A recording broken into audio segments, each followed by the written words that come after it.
Okay, so good day or good evening to everyone, wherever you may be joining us today. Welcome to the Intro to Scrum webinar brought to you by Axosoft and Scrum.org. I have a few housekeeping items to go over before we jump into today's presentation.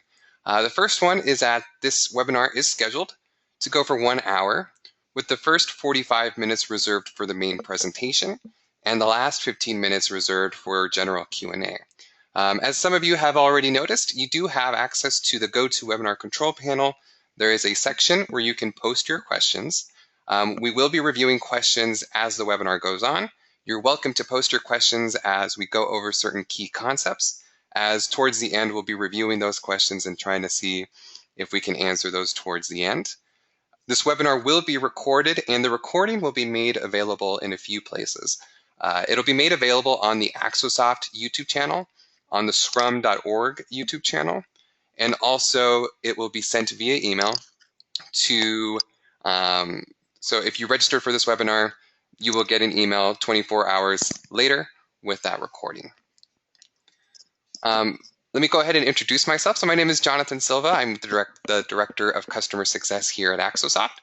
For those of you who are joining us from the Axosoft side, if you're an Axosoft customer, welcome back. It's great to have you. A few notes about Axosoft. We make the Agile project management tool, and we also make another product called GitKraken. If you have development teams who use Git as the version control of choice, then GitKraken is a graphical user interface that helps you visualize what's going on in your repository, who made what merge, who branched off where. In my opinion, it helps reduce the barrier to entry for any team who's looking to implement Git in their organization.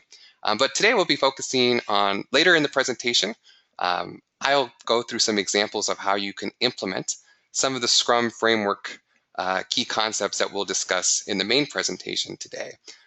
And so that gets to the next part here, which is the main presenter. I'm happy to introduce Eric Naberg. Eric, hey, how you doing?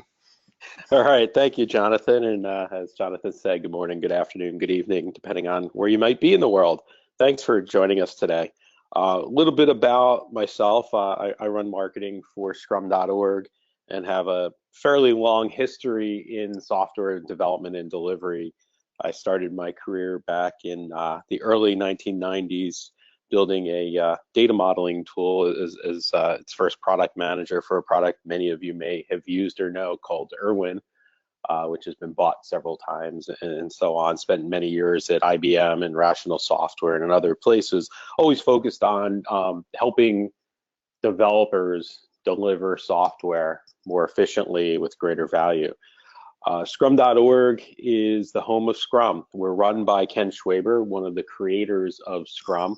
And what we do is training and certification around Scrum, as well as helping individuals and organizations improve how they deliver software by taking Scrum, evolving Scrum, adding capabilities like scaling Scrum through the Nexus framework and so on. But enough about me and enough about us. Let's get started. Went a little fast there. So our agenda today, we'll talk about what is Scrum, the Scrum values. We'll go through the framework, and Jonathan will take you through how do you implement Scrum using Axosoft. So a little brief history. Scrum started because people were having difficulty delivering software with predictability, on budget, the right values, and certainly delivering the right things. Many of us are familiar with waterfall processes, and in a waterfall process, you often start with a whole bunch of requirements up front, and 18 to 24 months later, you deliver something that may or may not be what you expected. Generally doesn't hit budget, doesn't hit on time, and often doesn't meet the requirements that are in the market at that point in time. They may meet the requirements from 18 to 24 months ago, but that's too late. And what Ken and Jeff, the founders of Scrum, Ken Schwaber and Jeff Sutherland, recognized, along with many others, as they were looking at the need to be more agile, is that we need to be able to start delivering value in smaller increments. We need to not gather everything up front, but gather enough to get started and deliver a little bit, and then gather a little bit more and deliver a little bit, and so on. And it doesn't mean we don't have a vision up front for what we're going to deliver, but it means we need to be able to deliver some things, validate those with the market, with our stakeholders, and keep going. So they created this framework. It's not prescriptive, and that's part of the goal. It's really, the idea is it's a framework to help me deliver more efficiently. It's all built here in the Scrum Guide, which is the body of knowledge of Scrum, written again by Ken and Jeff. And that Scrum Guide is short. It's only 14 pages because it's not meant to be prescriptive. What it's meant to do is help you deliver more value more quickly. Now, what is Scrum? As I've said, it's a framework, not a methodology. A methodology has lots of prescription. You do this, and then you do this, and then you do this, and you must follow all of these things. And oh, you better not change that unless everybody in the organization agrees, and so on. That's not the idea of Scrum. Scrum's empirical. It's empirical, meaning that we learn and we adapt, and we organize as a team, and we do the right things based on what's going to make the team successful. My team is very different in makeup from your team and from somebody else's team. And if we all try to follow exactly the same process, generally we won't be successful. It's lightweight and it's iterative, as I talked about. It's about delivering in small increments, generally 1 to 4 weeks. In delivering, now you may deliver multiple times over that period of time, but certainly within that small period.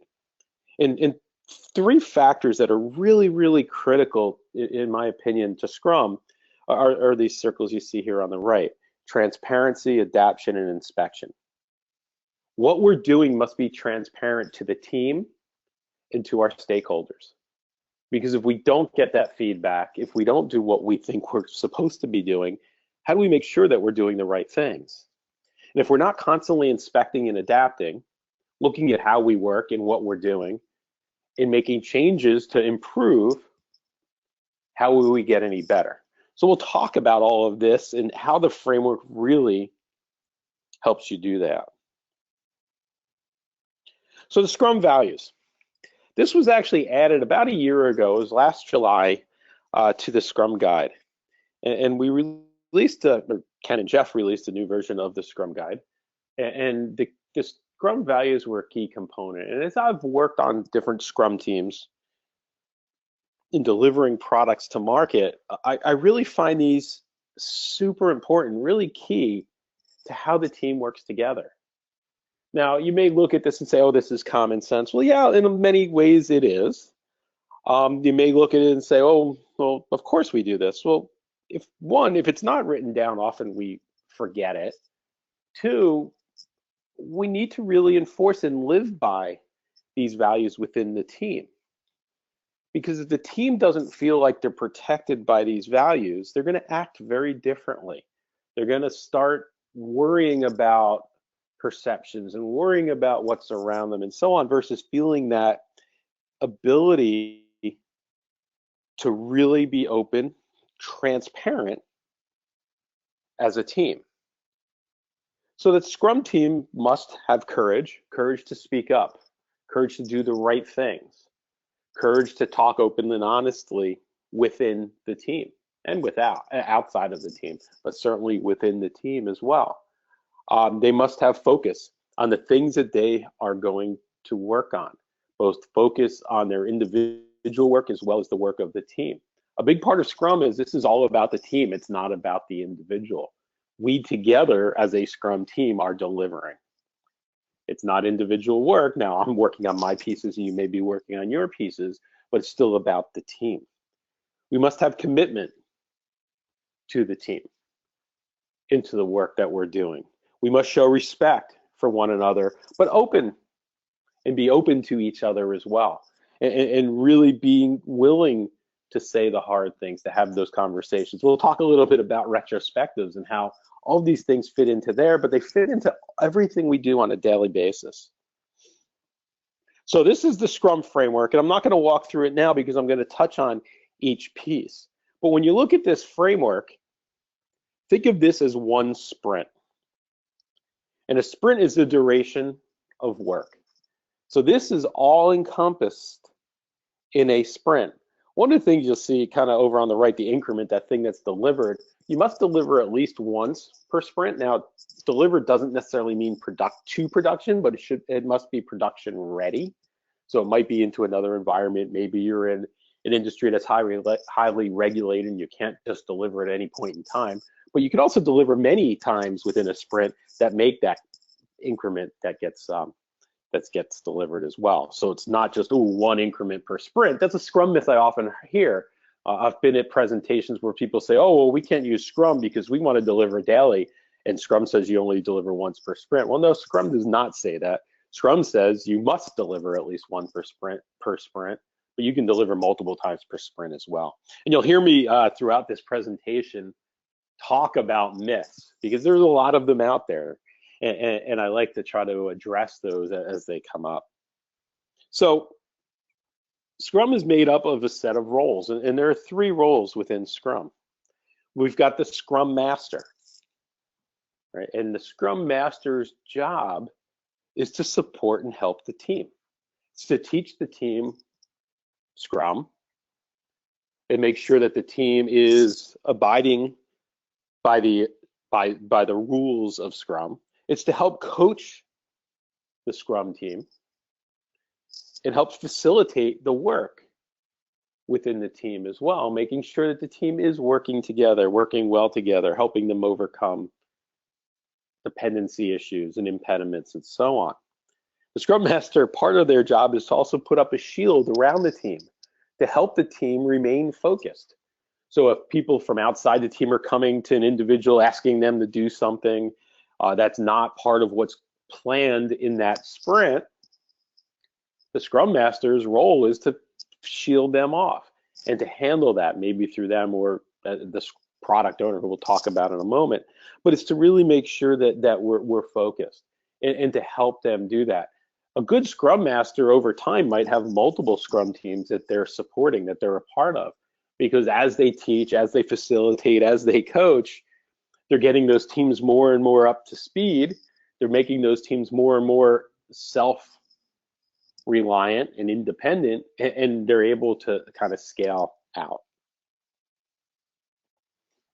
The product owner, at the end of the day, is maniacally focused on delivering value to stakeholders. Now, stakeholders may be customers, they may be their senior management of the organization, they might be other folks within the organization, internally or externally, but they're the stakeholders. And their job is to bring that feedback, bring those requirements in, and build out a backlog of those requirements that drive value. They want to do so just in time and make sure that we're providing ROI, certainly to those stakeholders, but also removing non-valuable things. One of the things Ken Schwaber talks a lot about is technical debt. And one, can we avoid technical debt? But if we can, often we can't, is removing that over time, because that just gets in the way. It makes it very difficult for us to continue to evolve our systems and to manipulate those systems as we get more and more technical debt, right? So we want to keep that lean architecture in place, and we want to remove that over time. So part of the product owner's role is not just to look at what do we want to add, but also what do we potentially want to remove. Now, the product owner is ultimately accountable for the product, and they must be empowered to do that. They must be the person that is empowered to decide, make those decisions. Now, do they do these things alone? Absolutely not. Most product owners are going to rely on others like business analysts, the developers, their maybe product managers and so on to get feedback in, but they are ultimately accountable to make sure that we're building the right thing. And they must be enabled to do that. Their job is to prioritize the work.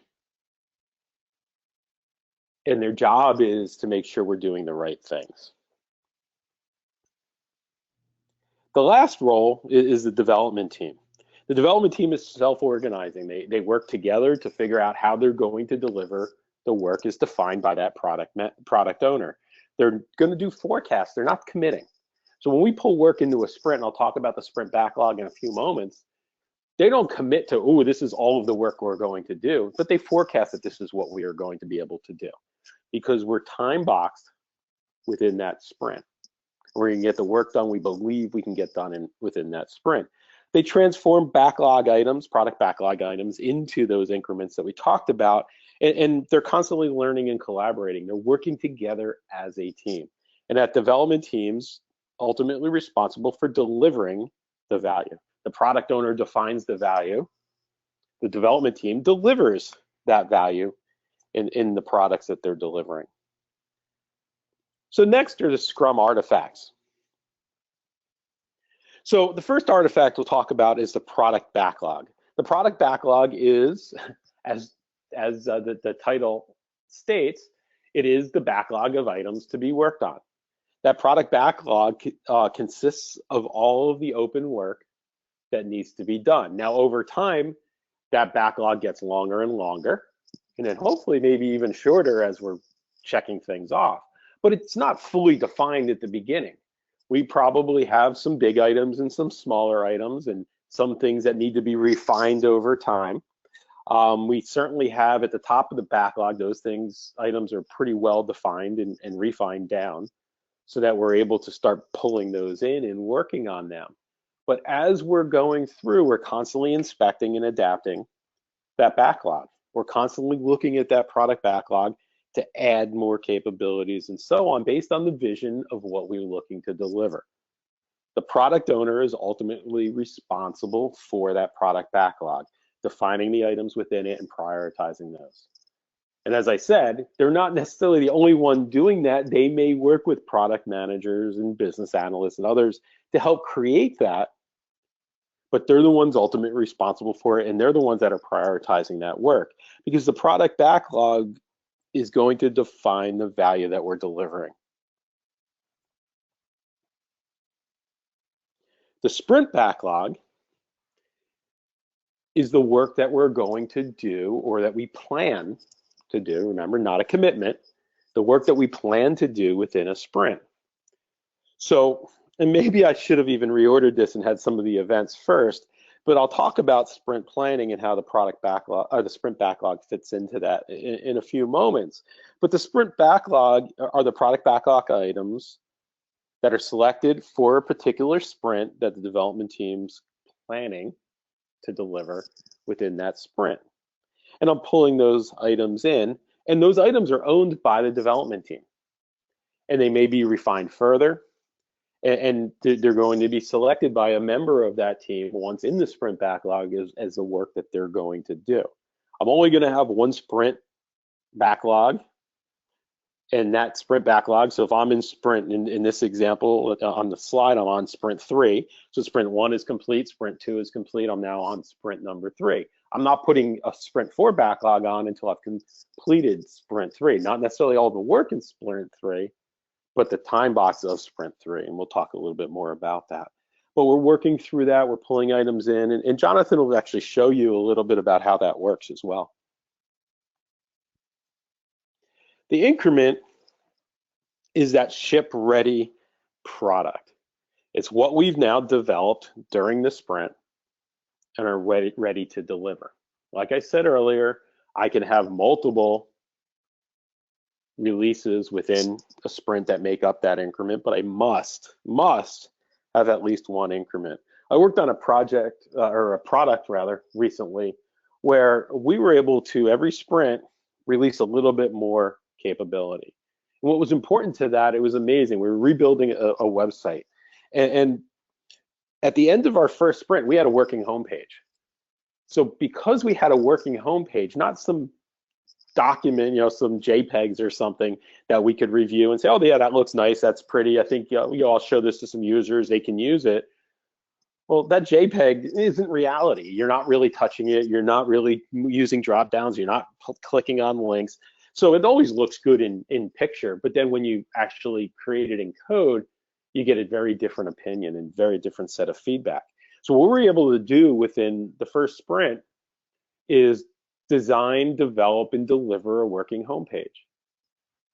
What this allowed me to do is now share that with some of my stakeholders and get feedback. We were able to touch it. We were able to click on it. We were able to say, well, you know what? In picture, that looked great because the text is set the way it is, and when I scroll, it's still on one page. But then when rendered in HTML on a real website in a real browser, oh, geez, now we're scrolling forever. The text is overlapping each other. This piece doesn't work right. Oh, this part looks really great. We're able to get that real feedback. And we're able to adjust that in the next sprint, adding new backlog items and so on. So it's really important to do that. Ken tells a lot of stories, and there's some videos on our website that tells some of the stories that he's seen over the last 22 plus years of implementing Scrum in organizations. But I know one story he talks about how they were able, because of this and because of their ability to deliver working software within 30 days, they were able to get feedback. And he was working at a company called Fidelity, and they were able to start building their web-based interface and getting feedback immediately and delivering it much more quickly and delivering functionality that was needed over time, rather than waiting till the end and being late to market and maybe delivering the wrong thing. So the last part I want to talk about and really kind of hit on are the Scrum events. The first event we'll talk about is sprint planning. And I've kind of touched on all these a little bit as I talked about the other pieces, but sprint planning is an event that takes place at the beginning of every sprint. Now, what's really important here, if you remember back to the beginning, I talked about the fact that this entire picture is a sprint. You're always sprinting. So the minute I stop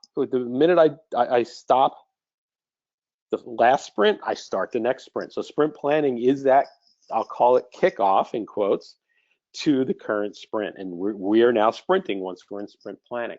Sprint planning is a meeting where we get together with the Scrum team to look at what's in the backlog. The product owner creates their goal for the sprint. And as a Scrum team and development team, we pull items in to that sprint backlog that we plan to work on during the sprint. We'll often do sizing, and there's lots of different ways to do sizing to start to estimate what that work might look like. It also, by doing sizing, helps me see, do I really need to refine this item down into multiple items because it's really, really big and it's probably not defined well enough. It helps me look at those items and make sure they're well understood between the product owner and the development team.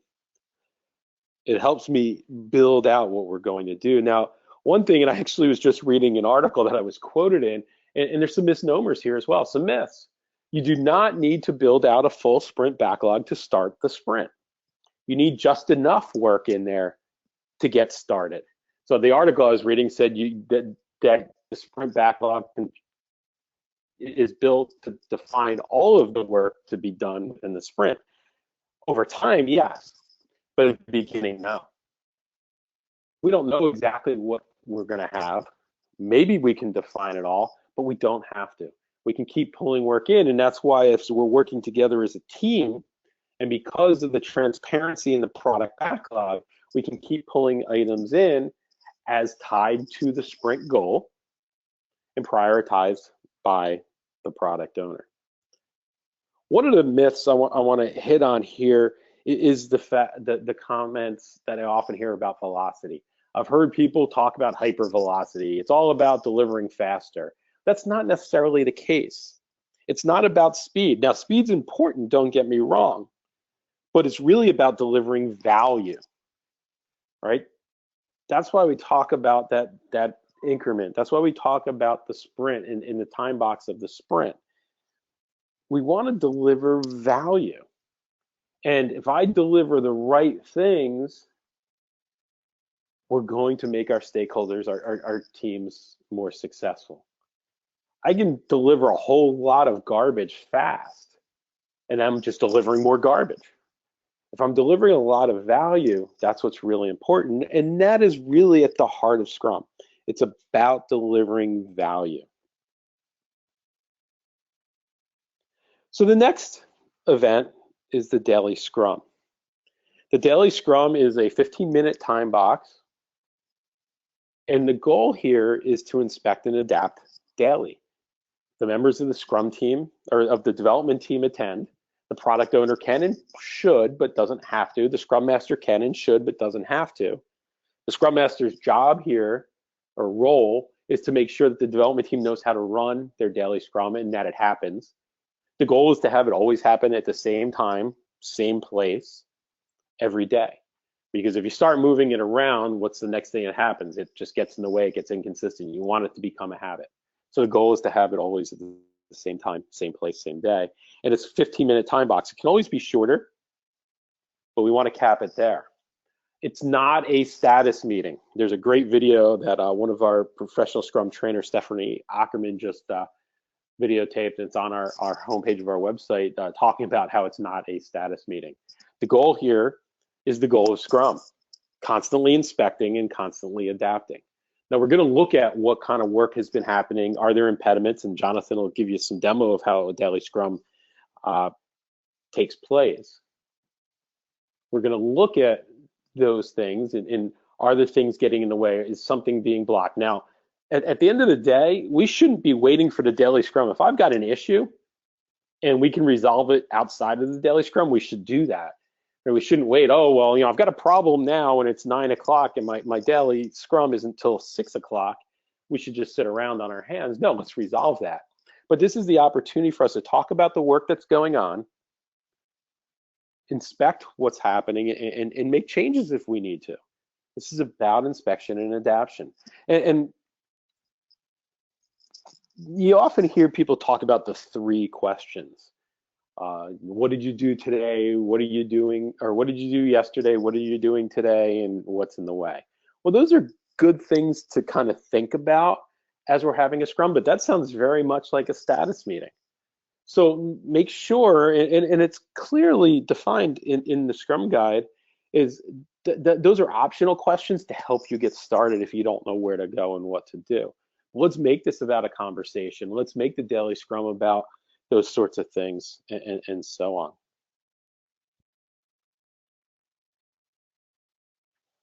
The next is the sprint review. And honestly, and I think I talked about this in the beginning, I would actually bring the increment inside the sprint review and have the sprint review on the outside, not kind of the way this is drawn here. And there's actually some work we're doing to potentially change that, because the sprint review is not a phase gate for the increment. The increment happens. The sprint review is our opportunity to review the work that was done to create that increment and to review that increment or set of increments that make up that whole increment. The sprint review it allows all stakeholders or those who are available to come and review that. It's not a demo. It's a conversation which will include seeing the delivery, the product. So you can see how the word demo sometimes fits in there, but it's an opportunity to inspect that increment, make sure we're delivering what we thought we were going to deliver, make sure our stakeholders see what we're delivering and can provide us feedback. And this happens before planning so that we can now plan our next sprint based on that feedback as well. We may change some of our priorities based on that, but it's an opportunity for everybody to get together, Scrum Master, the product owner, the development team, as well as stakeholders to review that increment and keep that increment and inspect and adapt based on that increment. Understand what we've delivered, understand things that may have gotten in the way, and so on. And that's sprint planning. The last part of our sprint is our sprint retrospective. At this point, we ask our stakeholders to leave. At this point, if there's managers in the room who are stakeholders but are not a part of the development team or part of the Scrum team, we ask them to leave. This is just for the Scrum team. because we really want to ensure that we have the opportunity to be open and honest with everybody in the team.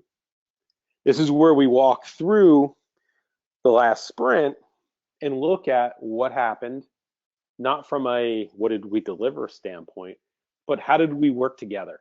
How might we want to change things? Were there things that were a problem? Was Joe just sitting around the whole time, and maybe we've got to be honest with him about it, right? Do we need to look at how we adapt, how we change our process of working? The retrospective is an opportunity for us to do that. It's an opportunity for us to look at how we're working. Again, if you think about all of this and you go back to what I started with of why did Scrum start? Why has Scrum become so popular? Some people estimate that over 11 million people take part in a daily Scrum every day. Well, why is that? Because if I wait 18 months to start really inspecting and adapting, it's way too late. We've lost it. If I can do this every 2 weeks or every 4 weeks, now I can really start to learn. I can learn about my team members and my coworkers. I can learn about how we're doing things, and I can continually improve on what we're doing. And this is really, really critical if we're going to deliver value back to the stakeholders and back to our business. So this is a really brief overview of Scrum. Hopefully this provides you kind of that insight and so on, as you can see. So I'm going to hand it back over to Jonathan, who's going to take you through some examples of how this can be now automated. Jonathan? Thank you, Eric. All right. So as I mentioned earlier in the introduction, I wanted to bring some of the concepts that Eric touched on during his presentation, and how can you bring some of these key concepts to life in your organization. And what I'll be doing is I'll be using Axosoft as a quick example. And so for those of you who are Axosoft customers, hopefully this view is pretty familiar. And the first key concept that was covered that I want to go over or highlight that was covered in the presentation is the idea of a product backlog.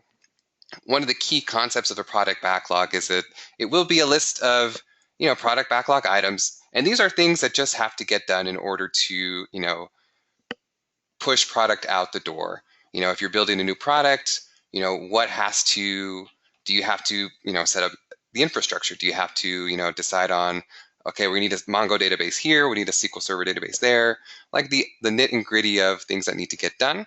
But then there are also the feature requests that you want to build out. So these are all ideas that the product owner is debating based off of business value that he or she feels needs to be communicated to the team. And then the other major component of the product backlog is that it should be something that's public and easily accessible by your team. So how can someone who's a product owner build out the backlog? How can they make it accessible to the rest of their team members? And there's a way to do that.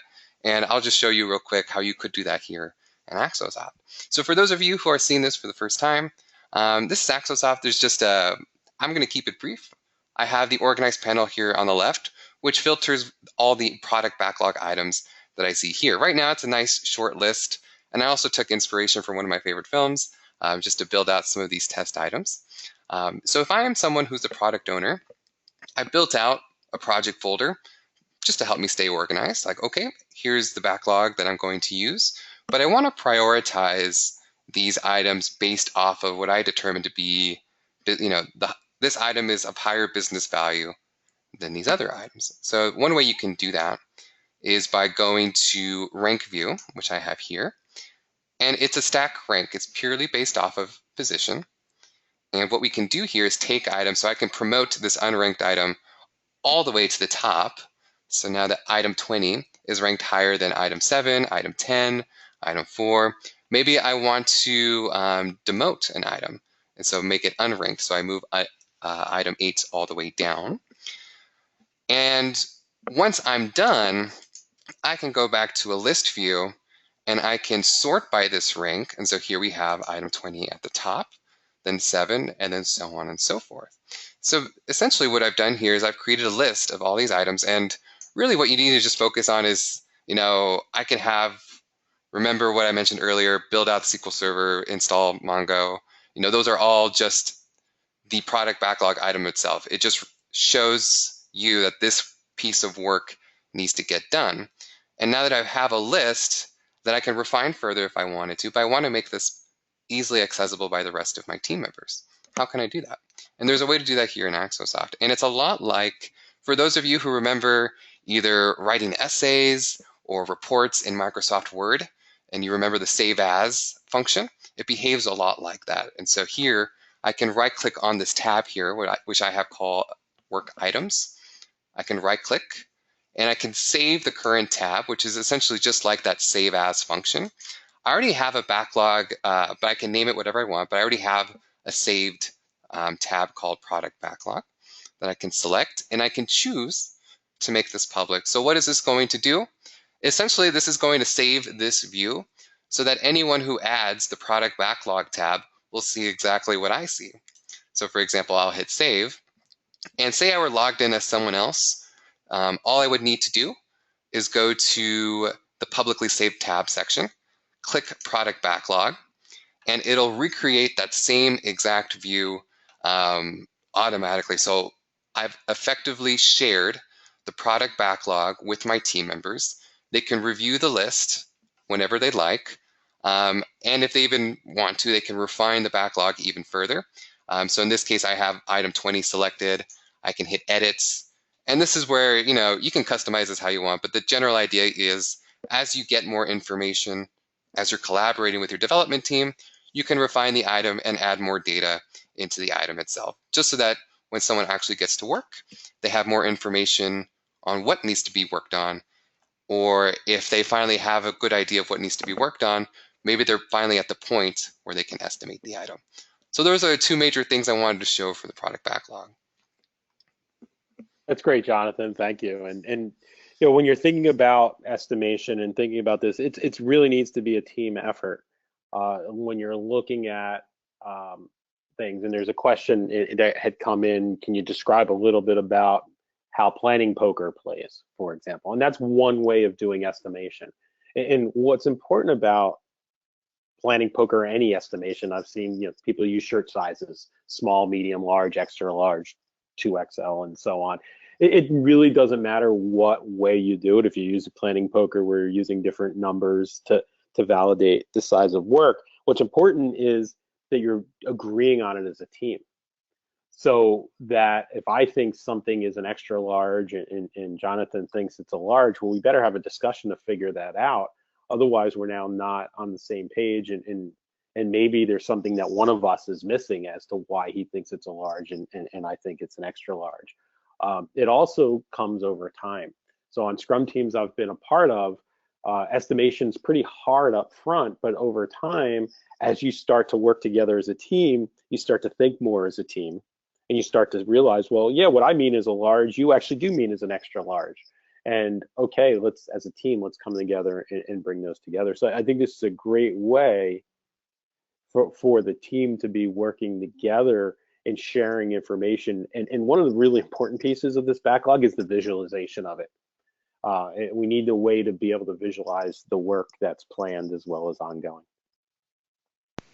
So let's jump back here to this. I like the slide you have here, Eric, where you kind of show the Scrum framework nicely here. And so what I just covered was the product backlog, but I also wanted to show once teams have gotten to work, what are some things that they can do to, again, visualize and see how things are going. And so there's one way to do that here in Axosoft, and there's one super visual way, and that one is the card view. And I'm going to look at a specific sprint that I've already planned. So here I have sprint 1. And this is pretty nice here because I have a card view, and I'll even zoom in a bit. Let's see, here we go. And so here I have just some of the product backlog items. My team members have already gotten work to it. I'm at a point where I want to take on another product backlog item. I have the availability, I have the skill set. I can take on, say, this item number 16. So I'm going to pull out the Organize panel again. And this time, I'm going to pull out the Users and Teams section. And here I am.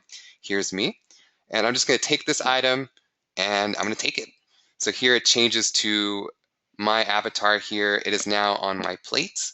And it's just a matter of me diving into it. I can look at the description, the requirements, based off of conversations my team has had with the product owner, and I can go ahead and get to work. And then as I'm making progress, I can move the item just by dragging and dropping it over to the appropriate workflow step. And then if I'm just interested in seeing how everyone else is doing just at a quick glance, one way I can get that information is just by grouping by the assigned to. So I click this here in the upper right, and then once I hit assign to, I see just based off each user, how things are going for them just quickly at a glance. It's nice to see the swim lanes. It's nice to see where their items are. In case this needs to be, and in case there's a conversation I want to have during the next daily stand-up.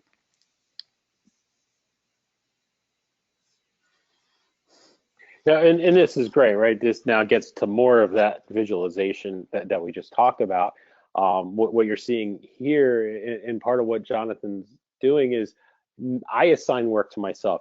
Someone does not assign work to me because we are a team. We're working as a team. Now we may have a discussion as to who may do what, but at the end of the day, I'm pulling things from the backlog in that I'm going to work on. One of the big discussions that often happens as part of Scrum team is something known as WIP, right? Work in progress, and making sure often that we don't have too much work in progress as individuals. If I have 5 things in progress, now I'm context changing all over the place, which just slows me down and makes me less effective and less impactful. So that's something that's usually discussed at retrospectives and at planning. It's part of maybe even our definition of done as to how much work in progress can one individual have. And this is a great way to start to visualize that as well. You can see here that that same person has 3 things in progress. Admiral Priat, right? So that might be a conversation we're going to have at the next daily Scrum to talk about. Well, Admiral, it's great that you're working on a lot of things, but you've got 3 things in progress. What's going on? How are you going to complete all 3 things if you're working on them at the same time? And maybe it's because they're really 2 of those 3 are complete in his mind. They're just waiting to be implemented into the build so that they can be ready for testing. And the third one is the one that he's really working on. But we don't know that just by looking at this, but we could see that in the notes in other ways. And then the last one that I'm going to go over real quickly here is the daily Scrum. And so as Eric mentioned earlier, this is a conversation that you're having with your team. You're looking to communicate, inspect, adapt, make changes as needed. And we have just something here to help facilitate that conversation. So here I am again logged in as my user. And I have a scratch pad here in the bottom right where I can make some notes. And so I have, some quick notes. Maybe I've discovered some impediments and I wish to communicate that to my team, but I want to jot them down now so I don't forget. And then once I have jotted down all the impediments, let me go ahead and mark this to be used for the daily Scrum. So what does that mean? So to help facilitate that conversation that you might have on a daily basis, we have the daily Scrum here in Axosoft. And when you launch it, you can start a timer to help you stay in that 15-minute time box. And this is just here to serve as a visual cue as you are having those discussions. So if I jump to me, for example, here you see if I've logged any work, if I've reported, hey, I've done this much work, it'll be over here on the left. And then you can quickly see anything else that's on my plate. But the most important part is the notes that I have down here at the bottom. So when it is my turn and I do want to share how things, what's going on, I can share that, hey, I've encountered these 3 impediments.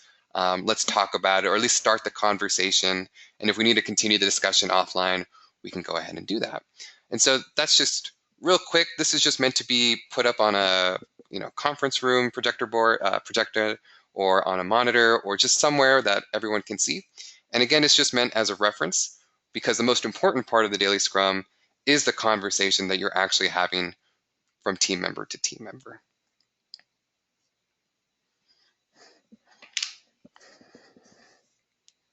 Great. So I think this is awesome. I think what we're able to show here, what Jonathan's really able to show is how do I now take Scrum and apply it, right? And that's why those examples are important.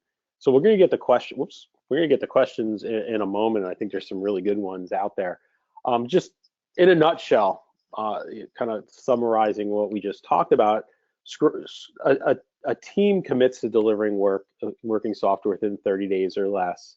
A time is scheduled to show that software, the sprint planning. I'm sorry, the sprint review. The team creates the software. Right? This is a team effort. It's a team approach. And the team offers their work up for inspection and adoption during that planning as well. And then you constantly do that. This is a constant, right? We repeat, and we rinse and repeat, and we rinse and repeat. So I think this, hopefully you'll learn a little something today, and you'll probably learn a lot more from the questions. Sometimes I find that Q&A is the best way to hear, because you're hearing what others are thinking. Jonathan? All right, so it does look like we have a very engaged audience. I see lots of questions posted here. So let me take a look at a few here. Let's see. What is a PBI? So a PBI is a product backlog item. So you could think of it maybe as a requirement.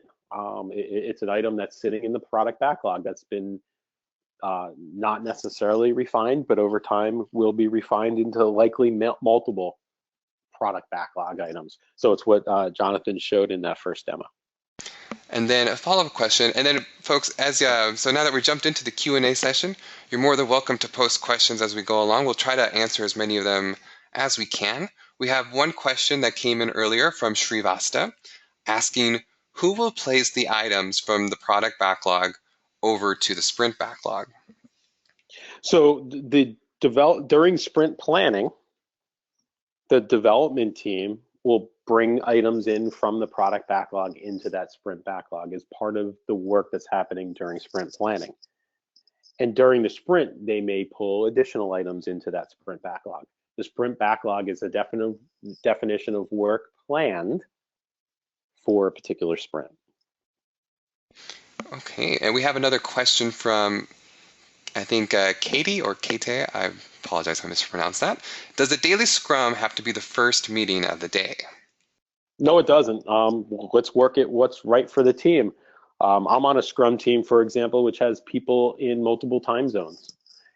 So we do it in the middle of my day, which is the morning for folks I'm on the East Coast of the US, which is the morning of the folks on the West Coast that are on that Scrum team. So you need to make it so that it's something that's available to all Scrum team members or development team members.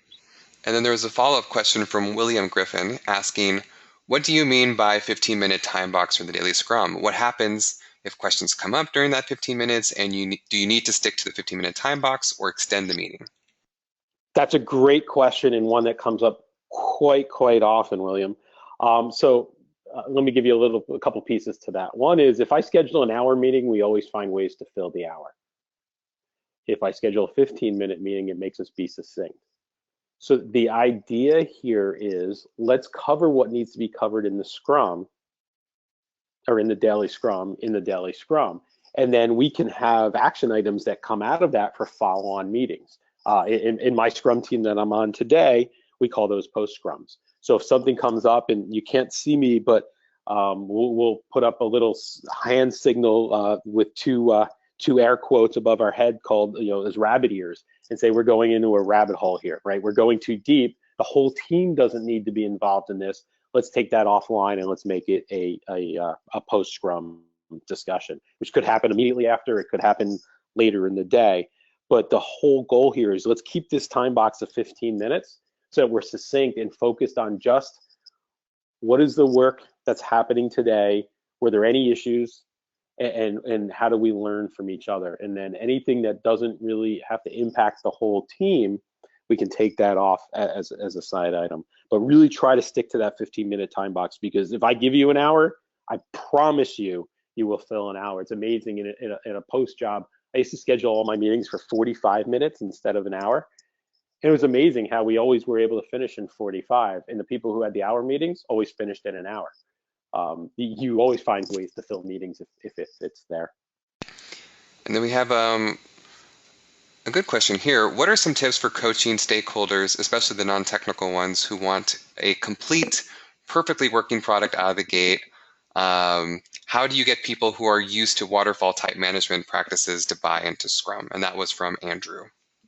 Sure, Andrew, a great question. And there are a lot of techniques out there for doing this. I often start with find me a product that was delivered right the first time, and by following a waterfall process. So I'll ask that question, right, and look through how that, and start down that path. Because what often happens is you get people who just like the command and control much more than, oh, we have to define everything up front.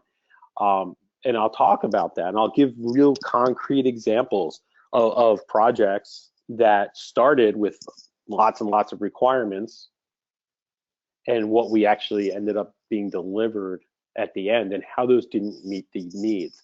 And I've got a lot of examples. I'm sure you have examples that you can pull from your history, your work history, that you can use. And then I talk about the different ways that we can do this differently, right? It's not about not delivering something in the end. It's about delivering things incrementally over time so that we can always review, inspect, and adapt.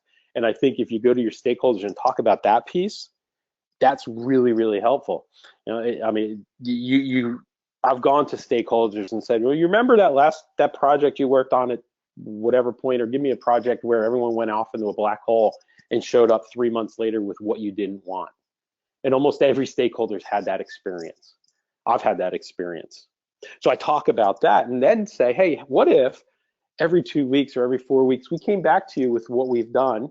You can actually play with it a bit, and then we can continue to improve on that. And then in another 2 weeks, we'll deliver some more. And another 2 weeks, we'll deliver some more. So you're constantly being able to make those changes, and we're able to incorporate your feedback, right? Make it about them, not about you. We're able to get your feedback and incorporate your feedback, and that's also very helpful. Another question we have is, if you do not follow the Scrum Guide 100%, are you still doing Scrum? So that question is from Vadim. Yeah, so no, right? The Scrum Guide is the definitive definition of Scrum. It's less than 14 pages. As we just talked about, there's 3 roles, the events, and that's it, right? So if you're not following Scrum, are you doing Scrum? No. You might be doing pieces of it, and there's a lot of people say, well, we do a daily stand-up, so we're doing Scrum. Well, no, number one, I know a lot of people who can't stand up, so you just insulted them by calling them that. But I don't care about that piece. I don't care what. But if you're not doing all of those pieces, you're not doing Scrum. Scrum is defined in the Scrum Guide, and there's one Scrum Guide, as defined by the creators of Scrum, Ken and Jeff. So if I'm only doing pieces of it, no. Now, am I going to inspect and adapt? And I'm sure this is where you're going with that question, because am I going to add things to it? Absolutely, you're going to add things to it. But how do I inspect and adapt if I don't do a retrospective, if I don't do my planning, if I don't do my review? I can't, if I don't do my daily Scrum. So it's about abiding by those artifacts, abiding by those events, and abiding by those rules. Beyond that, have at it. So speaking of adding items, we have one question from Jeff asking, how would production issues or hot ticket items be addressed in the Scrum process? Would those be added to a current sprint and just ranked the highest? That's up to the product owner, right? It's the product owner's job to prioritize those items. So if you have items that are hot tickets, you should be working with your product owner to prioritize those. They may have to bring it into the current sprint. The website just crashed. I'm going extreme, but yeah, let's get on that right away. They may need to bring those in, but they're going to prioritize the work because they're prioritizing the value, and they're the ones ultimately responsible for and accountable for ensuring that value occurs. So you bring those to the product owner, they're going to prioritize those in the backlog and work with the development team to make those happen, which actually ties to one of the first questions that came up. So I think we could probably address this as well at the same time. Can a sprint be canceled at any moment, and who will be the decision maker in that case? So yes, the sprint can be canceled. It can only be canceled by the product owner, because a product owner, again, is ultimately responsible and accountable for that sprint or the work that's going to be done, while the development team is the one responsible for doing that work. So only the product owner can cancel it. And that's an extreme event. You don't just randomly cancel a sprint, but it does have to happen at times. And it's only if you feel like you cannot achieve that sprint goal because the sprint goal has changed. So the business has changed. We just got acquired. Something traumatic happened, whatever. That's a product owner decision to cancel that sprint. So I wanted to address that because they kind of tie together. And then we have Julie asking, while using Scrum, how do you suggest we answer senior management's question about schedule, i.e., when is it going to be done? Sure, that's a great question. First question I ask is, how do you normally handle that? Because I've been on many of these projects where every month we had a review, and every month we were 6 weeks away or 6 months away. And next month we had that review and we were 6 months away. And next month we had that review and we were 6 months away. So I address that by saying, here's what what we plan to deliver in the next 2 weeks, 4 weeks, whatever our sprint length is. And here's what I plan to deliver in these next 2 to 4 weeks. Excuse me. I also talk through my vision. So I have a vision for what this product is going to be. And I can do some estimation on that, but again, it's just an estimate, no different than if you did all of your requirements up front and estimated out when you were going to deliver on that. There are a lot of books out there on software economics and software estimation, and all of them will say anything more than about 6 weeks you can't predict.